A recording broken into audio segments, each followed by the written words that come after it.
This is a haunted house story where the walls remember violence, where grief is loud and justice never arrives. In White Flight, Peter O'Keefe uses horror to confront racism, state violence, and the terror that follows you home long after the sirens fade. I'm Samantha. I'm Jeffy. And this is the Spooky Frog Podcast. Get in, we're going crying.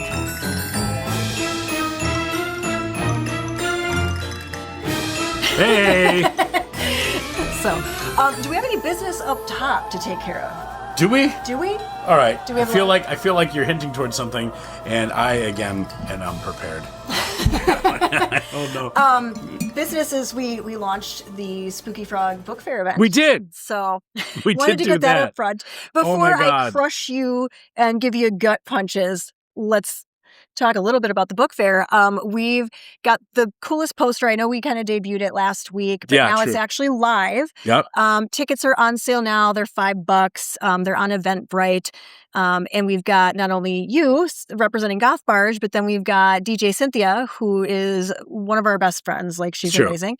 And then also DJ Fern Gully. What up, Fern Gully? Yay! Very exciting. The Fern So, is the alive. Fern. I love it. Fern lives. We managed not to make the fern droop. It's true. Yeah, we love the Yeah. fern.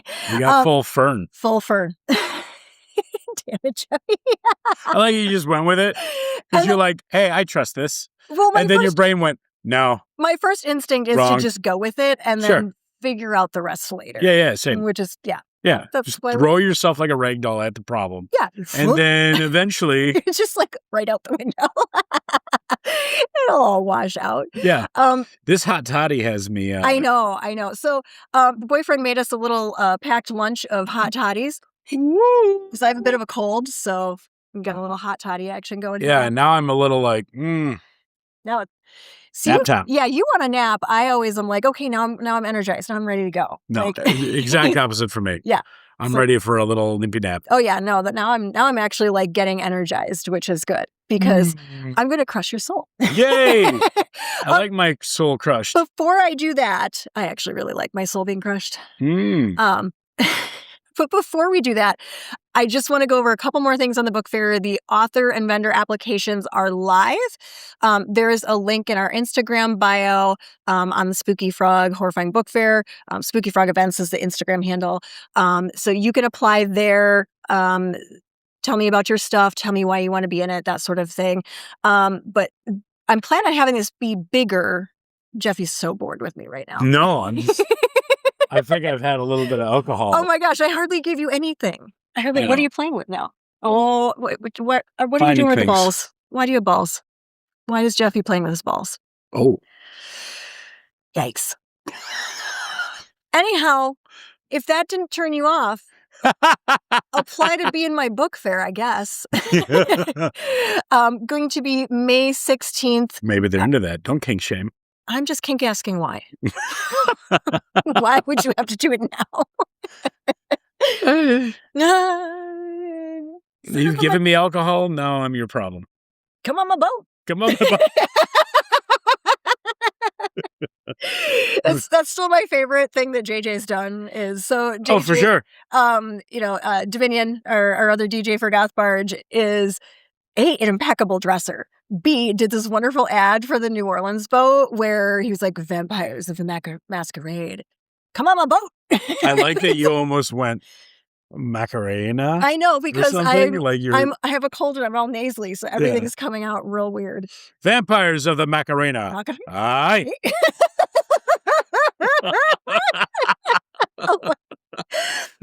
That's terrible. It's awful. That is awful. This is awful. Apparently, you're getting a spoonful of awful tonight. Oh yeah, let's just feed that to you. Here comes the airplane. Yeah, I thought we launched that event last week. So when you were like, the big announcement, I'm like, No, well, we huh? previewed for these guys. Yeah, I know. For all of you, we let you see everything. So now we're telling them. Peeking under the other skirt a little people bit. Now it's through others? now it's officially launched. Okay. And you can please mark yourself going if you're on the Facebooks and all that happy, good stuff. I would love to Give hear. us engagement. Yeah, I would love to hear from you guys what you think we can do to make this more of a conversation with you as opposed to a conversation with us. We love having you here with us, but we would love to be there with you. Yeah. If that makes any sense. Yeah. Like, I don't want to come to your house and read you a book, but like He's going to, and it's going to be real creepy. Yeah. Come in the night, sweating beer. Just sitting on the lawn. Oh, you're like a Wisconsin gnome. It's true. No, I think what we're going to actually do is we're going to get a reading list starting in spring. At the end of today's episode, I'm going to let you know what book we're going to be reading in 2 weeks, because next week we'll have a movie. So you'll have 2 weeks if you want to pick up the book and read it. And once we get a little bit farther into spring, I'm going to come up with a whole list so that you've got a whole thing planned out and you can read along with us. So if you want me to ask the authors questions, if you want to ask questions about what, we think about the story, or just want to make commentary, you can definitely do that. Send it into the email, spookyfrogpodcast@gmail.com. Yes. Yeah. Do all of these things. Do all of everything. Do all of them now. Yes. Stop what you're doing. Pause this. Do it. Write down a bunch of questions. Come back to us. Do your homework, and then we'll grade it for you. Yes. Yes.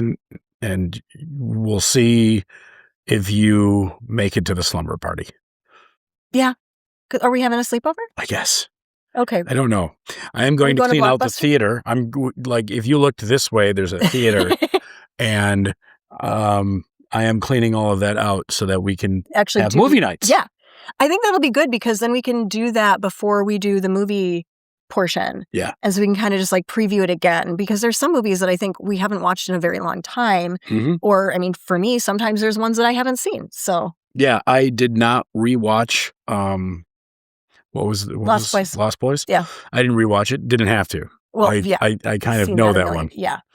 I'm aware. Yeah. Vampires hot. Yeah. Sexy 80s vampires. All the damn vampires. Yeah. I like that. But we'll get to the book. I actually want to give trigger warnings up top on this one. And the only reason why is because of kind of the world that we're living in right now. So Werewolf Dawn? No, I wish we were living in that world, because that would be like a lot more fun. What if we were just lousy with Werewolf Dawn? What do you mean by lousy? No, lousy just means a lot. What? Yeah. Lousy? Yeah, when you're lousy with something, it means that you have a lot of something. I know lousy as in like, you're bad at this. Sure, but it also means a lot of things. I was unaware of this. Yeah. I'm shocked. I'm going to look it up, because now I feel dumb. Of course. No, don't feel dumb. But while you do that, I'm going to do the trigger warnings, just because this one has to deal with a lot of very heavy issues. So we are going to go crying. We are going to cover some very heavy things on this one. So our content and trigger warnings on this one are going to be police violence, racial issues, death of a minor, psychological distress, paranoia. Okay. Yeah? So here we are. Can you pronounce it, though? Because that looks like lousy. No, so We're just lousy. Yeah, but it either means very poor, bad, disgusting, right? Yeah. May it say the thing? Oh, is it the same pronunciation? Lousy. Okay, it is. Okay. Yeah. It's either I very do poor this to or bad. The boyfriend when there's ever like a weird word that I use, and I just say it like the computer. Lousy. I'm like, onomatopoeia. Onomatopoeia. I just do it over like and you're over broken? again. Like you're the companion, but broken? Hermatochromatia. That's right. So it either means very poor or bad, disgusting. Yeah. It means infested with lice. Okay, well, so that's lousy. Yeah. Right? Sure, you can say it like that. In English language, otherwise, it so means bizarre. Otherwise, it means teeming with something or meaning like undesirable. So, like if you had, like I'm lousy with Werewolf Dawn, it means like full all of these, get them away. I don't know why they're my face. They're right next to my face, and I'm just like, no, with the Werewolf Dawn. Hot buttered sausage. Oh, anyway, so those are trigger warnings. I want to, while Jeffy continues to try and do a grammar lesson here, I'm going to attempt to put up the cover. Not that I can see what I'm doing because Jeffy's too busy researching. So I'm reading here. There we go. All right, we can actually see it. I picked this up from Peter. Got a little signature there. Dinklage. No, Peter O'Keefe. At the last Spooky Frog Book Fair. He was in attendance then. I'm hoping he will be back this time because he's got a few other books too. He's a really interesting author. He was born in Detroit, but now he lives in Racine. So that's like a big move there. Although I don't know, is Racine sort of the Detroit of Wisconsin? Rude. We're just going to accurate but rude. Make a lot of people angry. Yeah, right now. That's accurate but rude. He's like, hey, aren't you poor? Hey, doesn't your neighborhood suck? Wow. All right, I'm an asshole. No, you are also correct though. Oh, lousy and lousy, 2 different words. Vindicated. Yeah. Vindicated. Yeah. But it also means almost the same thing. That's stupid. But that is much like the English language is stupid. Yeah, it's got no. They both mean that you're overwhelmed with something that you don't like. It's like my perpetual state of being. Sure. Yeah. Right now, we're overwhelmed with the perpetual state of being freezing cold outside. It's true. Yeah. I did warm up the basement. You did, and I'm happy. Today, I do that for you. Today, I like that. And I'm surprised that you're not just like dying. No, it's fine. Acceptable. It's fine. It's fine. You're the dog in the flames right now. Yeah. But Peter O'Keefe, you would actually kind of like some of his history. He's actually written scripts for not only some like German TV movies, which I think is kind of cool, but he wrote for director George Romero's 1980s TV series, Tales from the Dark Side. Oh, I do like that. Yeah. So I thought that in particular would be really, really cool for you.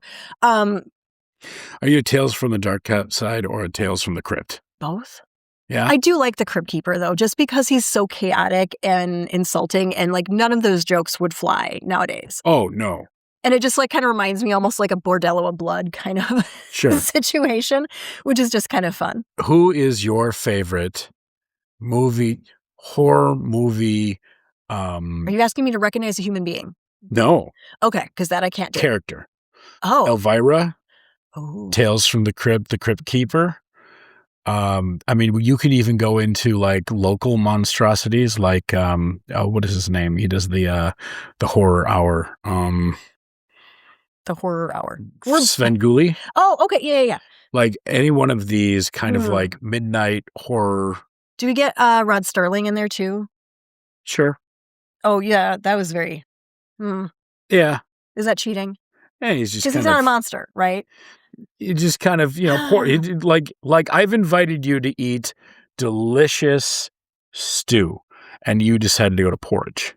So like, that's fine. You know what? Sometimes that's nice. Sometimes it's nice. This is us sick. Okay, obviously, like, hands down, Elvira. Yeah. Because why wouldn't you? Yeah. Like, this is the fun. This is the like kitschy, but it's still spooky. Like, it's cool to be scary. I've always wanted to see a comic book series where it was Vampirella versus Elvira. That would be fun. Because there's actually a rivalry. Is there really? In real life? Yeah. All right, tell me about this rivalry. Do you don't think they want to hear about this? We can go into that. We will have special timing for all that. So are we going to do one of the Elvira movies? I would love to do that. Oh, should we do an Elvira movie? I like that. I like an Elvira. Now I feel bad for picking a book that's like going to just make everyone sad about everything. No. Make us sad, Sam. Oh, okay. It's terrible outside. There's tons of goddamn ice out there. We're lousy with ice. Full circle there. Brought it back brown.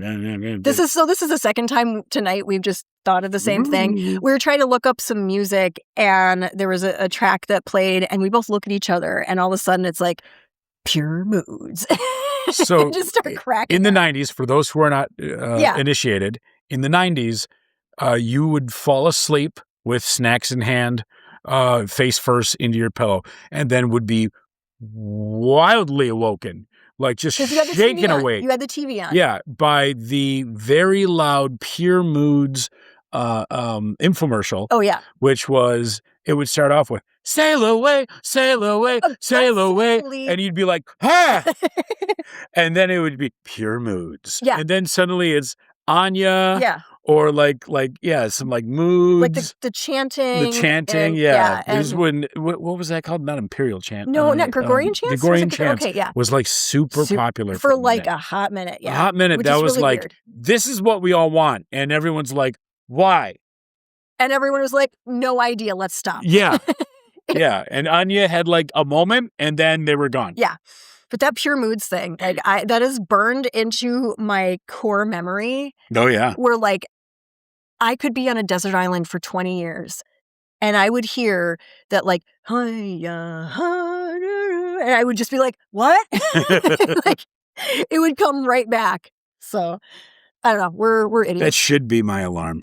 Oh my God. I think I'm changing my alarm to pure moods. You should. But not the CD, the infomercial. Right. Yeah. So it has it to be goes the whole off. thing. Yeah. What was the other one? Was it like the love ballads or something where it was like a bunch of like Kenny G and I don't know. I heard that there was Pure Moods Volume 2 infomercial as well. Yeah. I missed the boat on that one. No, but there was so many of these infomercials for different things, like genres. And I swear there was one that was like a bunch of like sexy music. Oh, sure. But it was all like saxophone. And, yeah. Yes. Yeah. Like a lot of Careless Whisper and all that stuff. I don't know any of the names. I'm the DJ. I don't even know. That is the only name I know. Terrible. That is the only name I know. Terrible. Ask me anything else and I can fail you. Just why this works. I know nothing. You know nothing. Together, we know absolute nothing. That's what you've all come here for. None of the answers. Yes. None of them. None of them. You get nothing. You do not get answers with this book, to be honest. Yeah? Yeah. I like that. See how I pulled that right back? Yeah. Give me this. No. Oh, this is this one. This is this? Yeah, this is going to be our palate cleanser. We're going to talk about that later. Oh, I like that one. And I shouldn't bang on the table. Pretty. So this book is very hard, but it's also very good. So we have two parents who have recently lost their daughter. So we have two white parents, Joel and Willow, and they had adopted a black infant. And when she was a teenager, she was killed by police. So right away, we know we got something very heavy, very much for our times. There is a vagueness about the exact circumstances of her death. And that never gets resolved in the book either, which I actually really like. Like, you don't have to have all the answers. And part of this book is not having the answers. And I just like how they touch on it. The grief is really one of the main parts of horror of this book. However, this is a haunted house book. So the house itself is trying to harm them. So they had moved to this house. Joel and Willow and their daughter Dee had moved to this house in Joel's old neighborhood. They very well-intentionedly wanted to move their daughter Dee into a neighborhood that would have more diversity.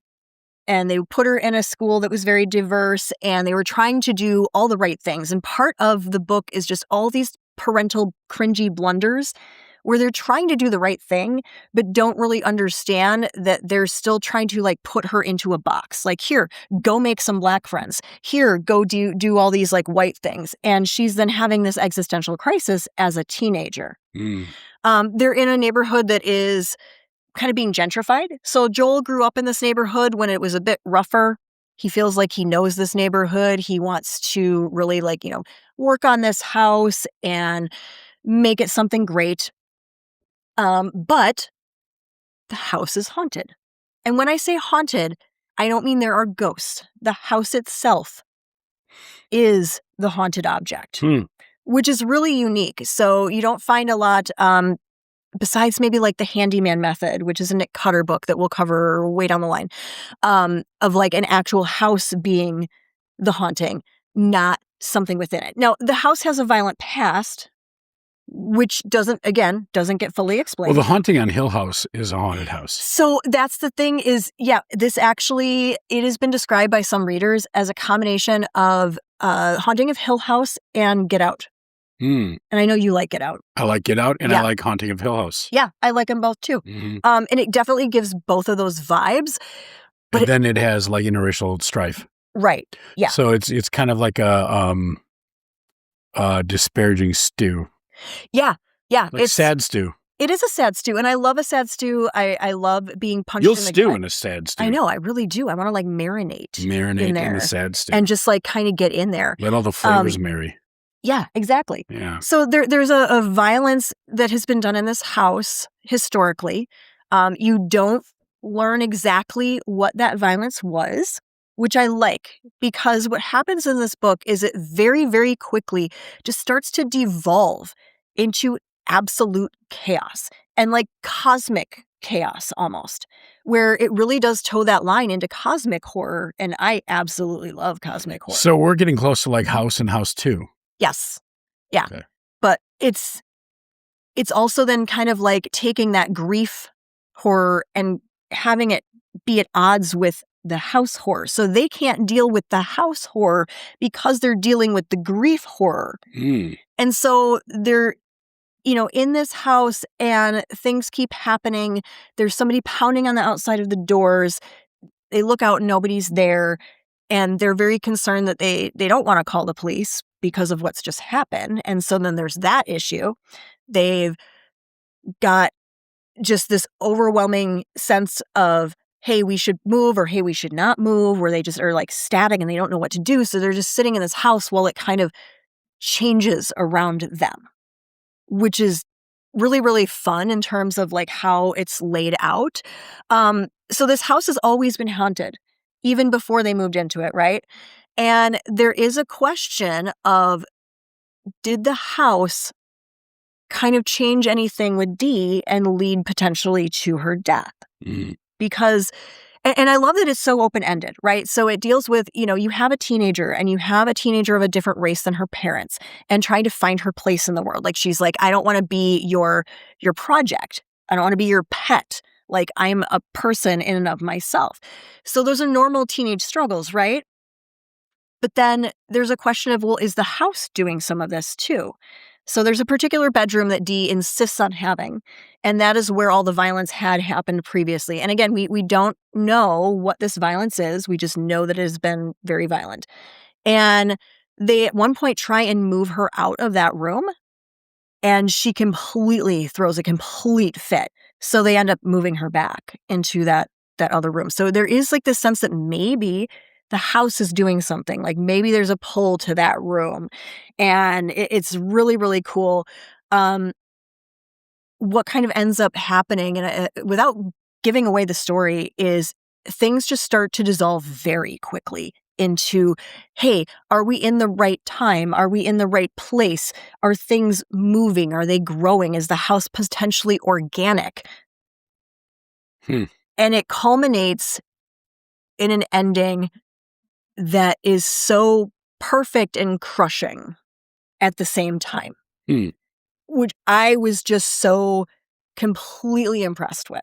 Yeah. And it takes a bit to impress me. Like, I love books and I love horror books, but this one in particular was just, there's alternate timelines and realities. There's, just this kind of descent into chaos and the question of what is grief and what is actual haunted house. And then how do you deal with the haunted house when you're dealing with grief and separate those two? So, and of course, obviously it's very, very commentary on, our times. And so I thought with everything going on that it would be a good book to cover. Yeah. So that's the main parts of the book. This book crosses a lot of genres, right? So, this is actually considered gothic horror, but it crosses into like grief horror and then racism horror, but it also crosses those cosmic horror lines for me too, which I really, really like. He's really, really detailed in his writing. And when I first started the book, I was almost turned off by how detailed it was, until it just started absorbing me in the whole world. Like the detail is not distracting. It's actually meant to kind of pull you into it and kind of wrap you in that story. And then you're done. You're hooked. You're in for the ride. Strap in. It's going to be rough. So, it's something where I don't know that it necessarily disturbed me as much. Like, it didn't scare me. It was disturbing, but it was more unsettling than anything else. So it was one of those, I love something that makes me like question reality, but has a tie to reality too. Mm. So, but yeah. The other crazy thing about this book, it takes place over several hours. Wow. That's it. Just several hours. So the entire thing. And that's, I imagine, why it's so incredibly detailed. Mm-hmm. And this is technically a novella? It is technically a novella, which I didn't want to do one again, but I really wanted to do this book. I talked to Peter about it. He's got a really good website, actually, where it's got a ton of information. He's just... Yeah, I caught that in the very back. Yeah, he's done a lot of really... Uncomfortablydark.com. Yes. Well, that's the publishing house. He's got some other books out there. One of them is Counted with the Dead. So that one at some point we are going to get to. And we'll get to this too when we want to be sad again. Only because this particular book was written when one of his brothers was dying of AIDS. Mm. So yeah, I told you today was going to be where I just like make you go crying. Yeah. They can't all be funny. We'll be funny next week. But his entry into horror is really fun for me. So he's one of these people where he had like a Catholic upbringing. Sure. And he talks about how there was this elderly nun and she had all these like images of like martyrs being flayed and like boiling oil and all this like horrific Catholic imagery just like under glass. And that just made him get into horror. And I'm like, you kind of go two ways with that. Like you're either terrified by it and hate it or you're terrified by it and like it. And he was obviously terrified by it and liked it. So it was like, she was always telling these horrible tales of like butchery and stuff, which is, kind of how a lot of that is, especially Old Testament stuff. So I was in a Greek Orthodox church. Oh, really? Just a couple of days ago. Oh, that's right. Yeah. For service. Yeah. And there were a group of people that kept coming up, and they would do the cross, and then they would kiss this saint. And I didn't recognize the saint. I know a lot about Christianity. Yeah, you do. I'm pretty steeped in that stuff. Jeffy's very well read. And I know he doesn't make it seem like it on the podcast because we joke about you not reading, but like... Well, yeah, I'm mostly well read in nonfiction as opposed to fiction. Yeah. But you could make an argument. Well, you can make that argument. You can make an argument. But so I was very curious as to who this was because I didn't recognize the saint. Yeah. But these churches are gorgeous. They're very beautiful buildings. The one that I was in, it was in Chicago, and they had beautiful murals all around the ceiling. And I couldn't stop myself from just like, I felt like such a jerk. Just like looking around. Because like there's a whole service going on. And I'm just like, huh? Huh? And so anyway, everybody was kissing the saint. So I leaned over and said, "Who's this saint?" Yeah. And I said that to my partner, and she was like, "I don't know." And I'm like, "All right. Oh, you just kissed him on the face? You don't know? All right. It's just what you do." Okay. And so then I thought, okay, well, she's been out of it for a while, so like she's not familiar. I'll ask this guy over here that's like putting up candles and doing all the things. And I said, "Hey, who's this saint?" I don't know. What? You know what? You're just kissing random dudes? Yeah, I'm kicking myself. I should have taken a photo of it. Oh, and then we could like Google Lensed it or try whatever. and figure it out. Yeah. I should have done that. I wonder if we could just Google Hey, who are these people? Who are these Greeks kissing? Yeah. Who do you kiss in a Greek church? Yeah, Google that for me, everybody. Yeah. Who are these Greeks kissing? In a church. In a church. Specifically. Yeah, on the way out. Anyway. Oh, but no, I find it really fascinating that, religious imagery can kind of take so many different forms and produce so many different things in people. Like obviously Peter was heavily influenced in that. He's not only a writer, but he's heavily into visual arts. Like he's a filmmaker as well. So he actually he has a documentary about visual artists in the American Midwest called Dreaming in Public, Making Art in the Real World. And that was awarded a Chicago Regional Emmy. Oh, nice. So yeah, he's actually very, very accomplished. Is he out of Chicago now? He's in Racine now. Oh, that's right. Yeah. The Detroit of Wisconsin. Yes. Where I insulted everybody. Mostly Detroit people. I just wanted to I insulted Detroit people, not Racine people. I want people to understand this. Racine's not that bad. I like Kenosha. Kenosha. Oh yeah, Kenosha. We got Studio Moonfall down there. That's good independent bookstore. I think he might actually carry some of Peter O'Keefe's things too. I want to pop a poster in there. Yeah, we should. Yeah, we'll go down there. Donovan Scherer is the owner of Studio Moonfall. He does these zombies, which are little characters. They're beans, but they're zombies. No. And it's adorable. So it is adorable. Yeah, buy his coloring books. They're amazing. But yeah, we'll pop down and see you, Donovan, and put up some posters. I like it. Buy some stuff. Back to Peter. He has done pretty much everything. And so as I'm talking to him and like learning all these things, I'm like, you are literally like a jack of all trades. And then the writing thing like comes later. So he has been, and he gave me a whole list, right? Video writer, producer, commercial director, bartender, office temp, road worker, night janitor, postal clerk, loading dock worker, warehouse grunt, store clerk, busboy, parking attendant, zoo train conductor, production assistant, copywriter, journalist, and grant writer. Wow. Which is wild. That's quite a list. Yeah. So that's the kind of fun part about doing these books is that you don't just learn about the books themselves. You learn about the people that are behind them. And it seems like there's always some kind of like really cool story or origin like from them and what like makes them tick too. So I really like diving into that kind of portion. So what kind of subgenre is this? Like where are we? In the land of indie horror. It covers so many. So gothic and cosmic, and then like a sub of like racial is what I would kind of put it in. So I spy Sam's notes. And she's got survival rate percentages. I do. I'm following you. I'm following. I like it. So I want to be consistent. I'm a numbers nerd. As an HR person, I would like to be consistent. Okay. So, will we survive this book? Again, so we've got a haunted house that's trying to kill people, and we've also got the whole grief thing going on. So we've got reality and maybe not reality, and you know, maybe they're lady hawking it. So no one has any idea what that means, except for like a couple nerds from the 80s. Yeah. Like you. So Jeffy, I am giving you a 60% survival rate, maybe higher though. And I'll tell you why. You have a high tolerance for fear. Yeah. So like you're not going to be fearful. You're going to stay calm under pressure.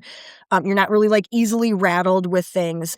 Me and Sam both share a terrifying fear of heights. Right, but you don't care. But the way that we deal with it is she won't go on the roller coaster. I can't. And I'll go on the roller coaster and just accept my fate. I will literally be screaming like, it's been a good fucking run. Fuck it. My legs will go out. Yeah, my legs. My stomach churns. Like I literally can't even make myself walk over there. Like if I was in a burning building, I would probably burn because I'm not jumping out the window. Like I physically could not make my body overcome that. It's like a complete block. It's bad. Although every time I'm on the Hone Bridge, I'm like, man, I got to make sure I don't like just randomly turn off the bridge. I don't know, intrusive thoughts. Sure. So there's that where like, you know, you're not going to be scared by this haunted house.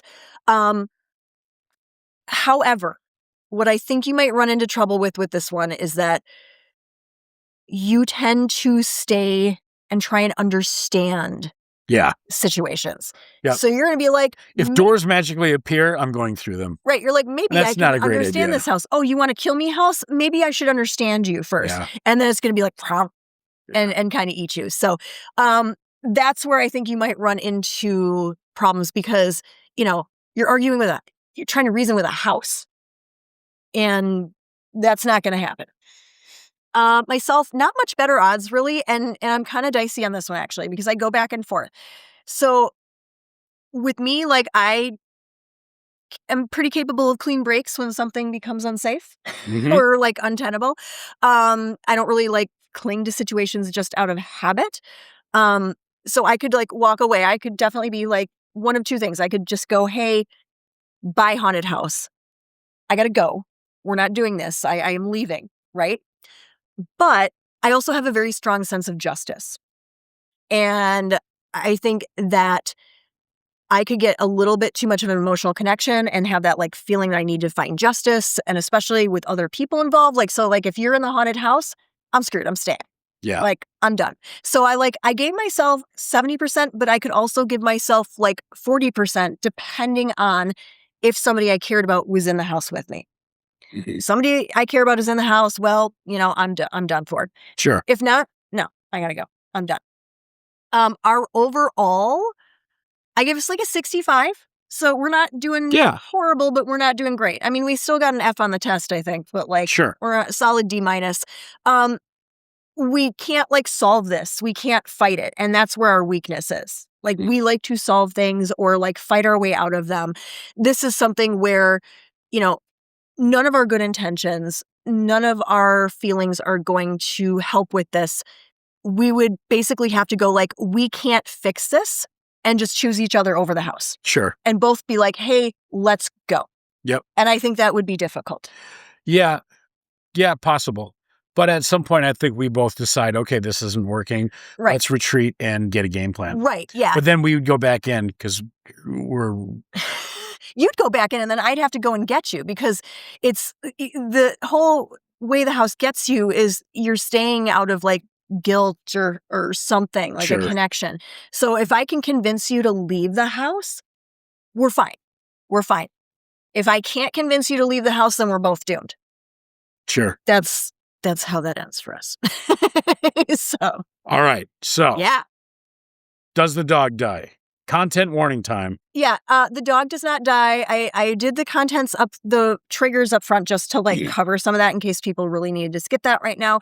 But it does get a lot of commentary on racial injustice and systemic issues, specifically to policing in the United States. But it also covers just grief in general.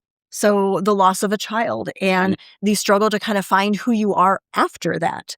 So those are really heavy topics. So, when we talk about shelf neighbors and, who would and would not like this book, if you just want fun escapism, if you want to have a good time, if you want really clear villains and good people, if you don't like being uncomfortable, you're not going to like this. Yeah.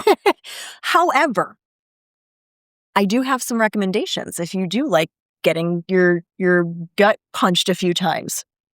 So there's one author that I think is a very good match for these themes. Her name is Tananarive Due.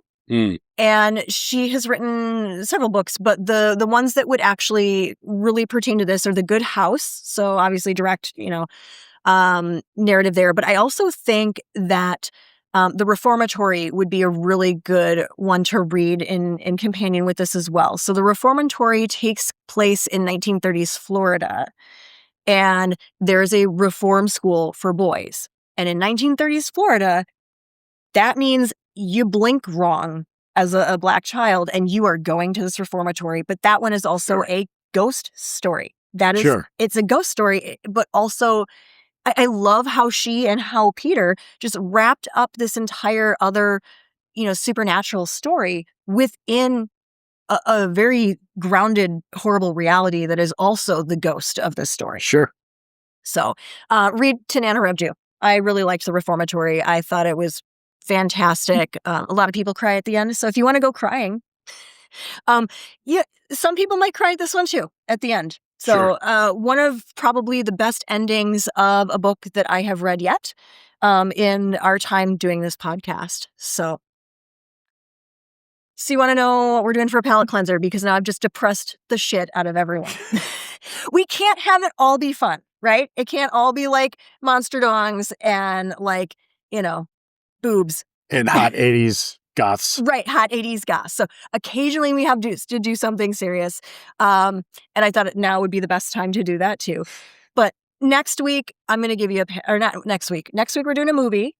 Next week, we are doing a movie. Do you want to tell them what we're doing? So, all right. So I had a whole movie in my brain. And now I don't think we can do that. You promised us. No, what did I promise you? You promised a certain movie. Are you changing it? What did I promise? You said you were going to do The Crow. Did I say we were going to do The Crow? You did. Oh, man. Roll the tape. I really, you know what? But you can do whatever you want. We're doing The Crow. We're not doing it. No. We're not doing it. What are we doing? We don't have a schedule yet. We don't. So I want to make a schedule. We will. I do. And I'll hold to it and you will. And a bookmark. I will hold to it. Yeah. Okay. But I think once I get on the actual schedule and we have it scheduled out, I'm going to have trouble holding to it too, because I'll just see a new shiny book and be like, "Ooh, look at that one. I want to do that one." But now that you've talked about a house and hauntings and all these things, I want to do House 2. Oh, okay. What were you thinking? I was thinking that it would be Cabin in the Woods. Cabin in the Woods? I love that's so okay. That's my favorite. I hate flying. I'm terrified of flying. I do it anyways because that's how you get fun places. And Cabin in the Woods is my comfort movie when I'm on the plane and on medication. Maybe chill out. Like, I don't know. There's a lot of really good haunted, like, because, I mean, I don't know. Would you consider that a haunted house movie? 13 Ghosts. Oh, you know what? I didn't see 13 Ghosts, actually. There's a lot. So it's a wacky ride. There was a big chunk of time where, like, I could not really do horror because I was busy being a mom and stuff. And it's like, life happens sometimes. Sure. And it's been really fun, like, going back and trying to revisit some of these things. And that's why I like the movie portion, because there's stuff that, like, I've just missed and haven't actually gone back. Have you seen House 2?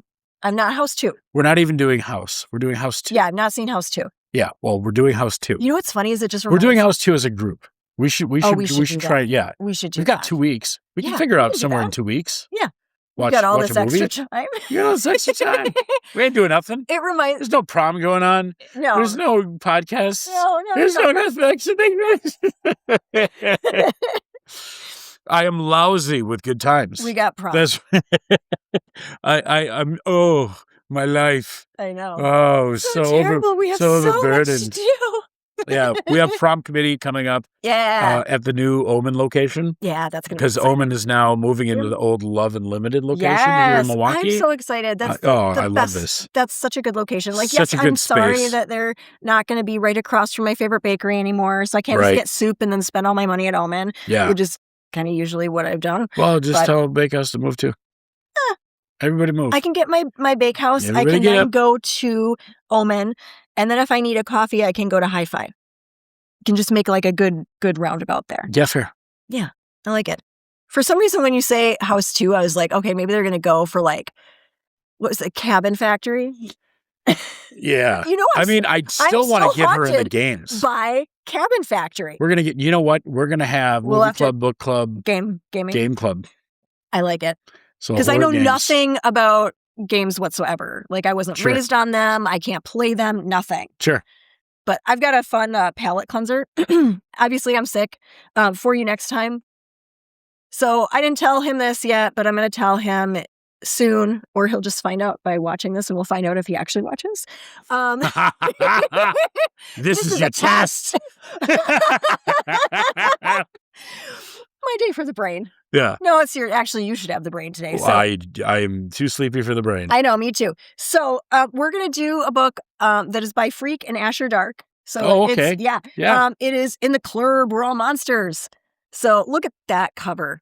Like, how amazing it cover. That's insane. So I'm not gonna give anything away with this one, but there's a club, there's violence. You have 2 weeks to read it if you're gonna read it with us.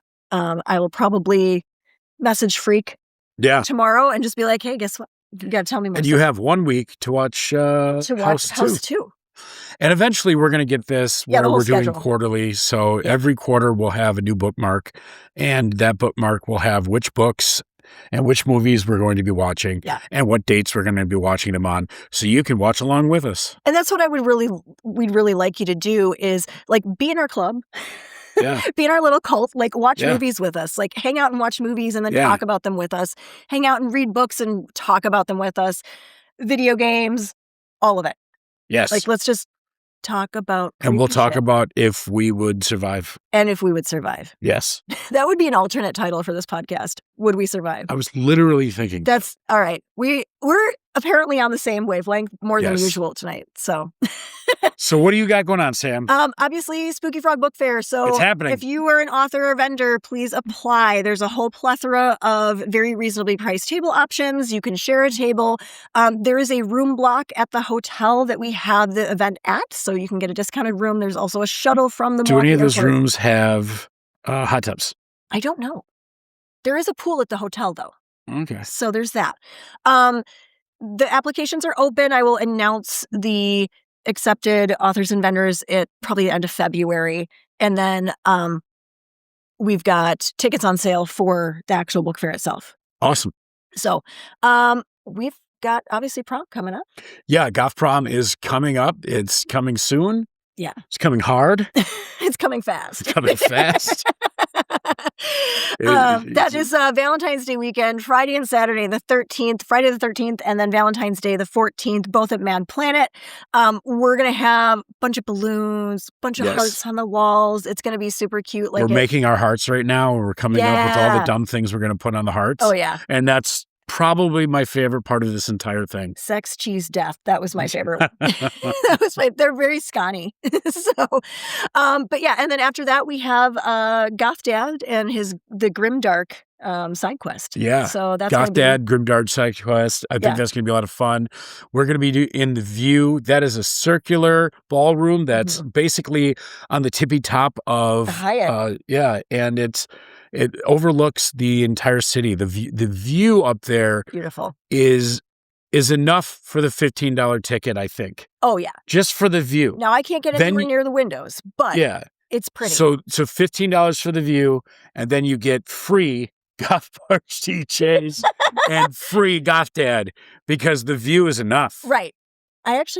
I would agree with you. Come for the view, stay for the epic epic dance party. Stay for the goths. Yeah. It's going to be a very good time. It's that whole thing used to rotate. It looks like a spaceship, and I think it's used to be a rotating diner. Yeah. I think I was there once when I was like a little kid. I went there for prom. Are you kidding? I did. When did you go to prom? I went to, well, not my prom. Well, obviously. A prom. I went to every prom but my own. I went to a few proms, but then also our own. I cut it off though eventually because I was like, I can't be time warp. I can't be 20 and going to prom. No, that's weird. I was weird once. I was weird once by request, and then I was like, this is weird. Yeah. Even for me, this is weird. I made them play the Hello, fellow kids. There is like a big picture and its color in the yearbook of me like with a feather boa doing the time warp. And nice. Yeah. I know I went to one of the dances. I don't know that it was prom. And I know it was in the lunchroom. Yeah. And I know we made them play Marilyn Manson. Did we really? We did. That sounds like something we would do. Yeah. Yeah. At that time. Yeah. Because I mean, that was the heyday of all the good stuff. For sure. Yeah. I'm very glad that the internet wasn't prevalent at that point. Right. Yeah. You could just have all of your illusions about everything. Yeah, Just make shit up. Yeah. So next episode, House 2, you've got a week to watch it. You have 2 weeks to read In the Club Royal Monsters. In the club. Club. I shouldn't do that. I apologize. She doesn't. No, I don't actually. She's coming to your house. I don't care. She's going to say it to you. She's going to be your new sleep paralysis demon. Club. And all she's going to do is say, in the club. And like, on the corner of your bed. That's it. I'm going to be perched there, like with my knees up, just all like creepy, like in the club. Yep. That's right. That's right. The weirdo. Join the cult. Join the cult. Don't be a dud. Don't be a funny duddy. Join the cult. You can like, comment, please share, subscribe, please. We also have a Patreon. You get some stuff with Patreon. Buy us a coffee or a beer. But if you like more of... Or a hot toddy. Right. Or from a hot daddy. Yeah. That's it for us. Spooky whatever. Spooky whatever. Spooky whatever. Spooky whatever. Bye. Bye.